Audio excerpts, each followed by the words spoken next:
By 1994, Johnny Depp's impressive and eclectic body of work was earning comparisons to the career of Marlon Brando. He's like Marlon in that he's unusual. He's different. He's intelligent. He makes choices interestingly. 31-year-old Johnny was thrilled to work with the elusive Brando himself in the romantic comedy Don Juan DeMarco. The film, co-starring Faye Dunaway, was the gentle story of a man convinced he's the legendary lover, Don Juan. Depp and Brando discovered they shared the same sense of humor, the same contempt for fame, and the same refusal to take themselves seriously. One irreverent way Johnny approached the Don Juan character was through his accent. The choices are always a little like Marlon, idiosyncratic. I mean, I said, how'd you get the accent? And he said he listened to Montalban on That Is the Island. But Johnny wasn't just an actor. He was a celebrity, a status he still hated.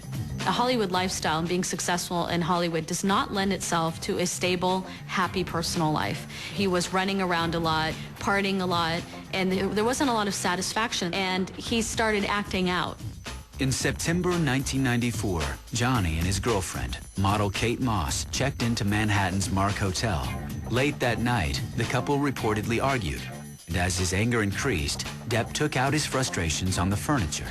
Security was summoned by another guest, Roger Daltrey, lead singer of The Who, and an old hand at hotel room trashing himself. Excuse me, come on, 8 o'clock. Back away. Depp apologized and offered to pay for the damages. All of a sudden, it's, okay, Mr. Movie Star, I'm in charge now, and the security guard, did a number on him and called the police, and Johnny Depp had to spend the night in jail.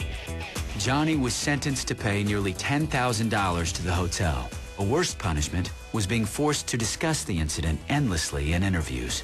That was probably a turning point in his life because he realized he'd become a Hollywood cliche. You know, yelling at photographers, trashing a hotel room. What is this? Is this what his life would be like? Johnny channeled his relentless energy into work.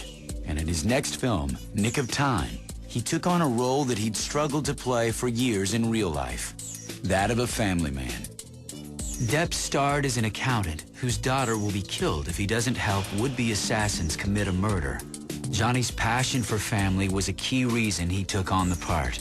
I was very excited at the possibility of playing a father. It's a universal thing to say I would do anything for my family. I would die for my family. I would kill for my family. But to see a person who's actually been put in that position to where you have to make a choice to do that is pretty fascinating. In 1997, Johnny tapped into his Native American roots for his most ambitious and creative challenge so far, directing and starring in the drama, The Brave.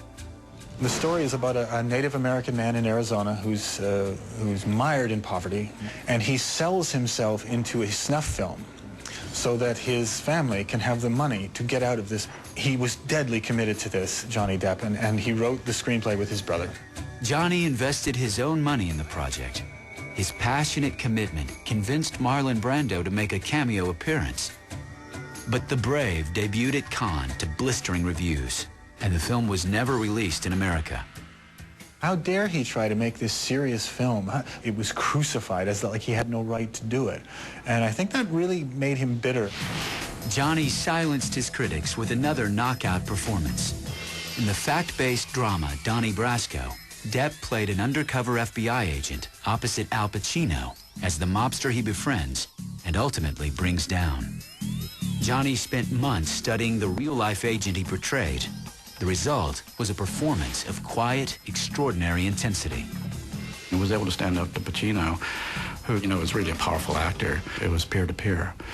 Now, at that point, I said, wow, this guy he can be on the screen with anybody, and he's got to give them a run for their money. Now, you've worked with Mr. Marlon Brando and Mr. Al Pacino. Honestly, does that make you a made man in Hollywood? I don't know about that. It makes me a very lucky man. I know that. While Johnny continued to play off the Vanessa became pregnant, Johnny was ecstatic. And in May of 1999, Lily Rose Melody Depp was born in France.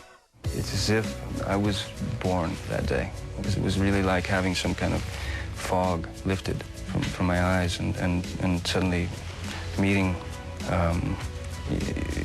your reason to live. The most incredible, loving father you'll ever see. It's made him more aware as to why he's here on the planet. The new father and his family set up house in a villa in the south of France.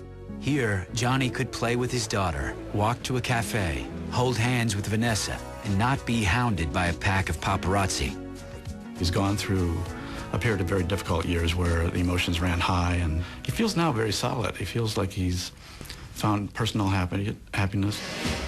But happiness didn't blunt Johnny's edge as an actor. Re-teaming with Tim Burton for the horrific fantasy Sleepy Hollow, Depp played a skittish detective he based in part on Angela Lansbury. There's the cliche of, you know, every director's leading man is a handsomer version of themselves. I think Johnny Depp is that for Tim. Sleepy Hollow was Depp's biggest commercial hit too. Johnny Depp, proud father, eagerly jumped aboard the Walt Disney Studios production, Pirates of the Caribbean. But although Johnny agreed to star in the family-friendly adventure, he was intent on doing it his way. And some Disney executives panicked when Depp decided to model his weird and wily pirate captain, Jack Sparrow, on Rolling Stones guitarist Keith Richards. Apparently there's some sort of high-toned and fancy to do up at the fort, eh? How could it be that two upstanding gentlemen such as yourselves did not merit an invitation? Someone has to make sure this dock stays off limits to civilians. It's a fine goal, to be sure. But it seems to me that a ship like that makes this one here a bit superfluous, really. Oh, the Dauntless is the power in these waters, true enough. But there's no ship that can match the Interceptor for speed. I've heard of one. It's supposed to be very fast, nigh uncatchable. The Black Pearl. I thought of pirates, you know, of the 18th century as maybe they were sort of the rock stars of their day. And I thought, who was the greatest rock and roll star that's ever lived? And to me, it's Keith Richards. Not sure I deserve that. He told the director that he was going to have all gold teeth. And so the director freaked out and said, no, you can't have all gold teeth, but we'll let you have two, which is really what Johnny wanted in the first place. Me, I'm dishonest. And a dishonest man you can always trust to be dishonest. Honestly. Path to stardom by defying the rules and by embracing the outcast inside all of us. We're about to embark on quite a journey. He threw away all the rule books and just did what he wanted to do and liked doing. He's created his perfect world. He's a pure person. He goes back to the tradition of Humphrey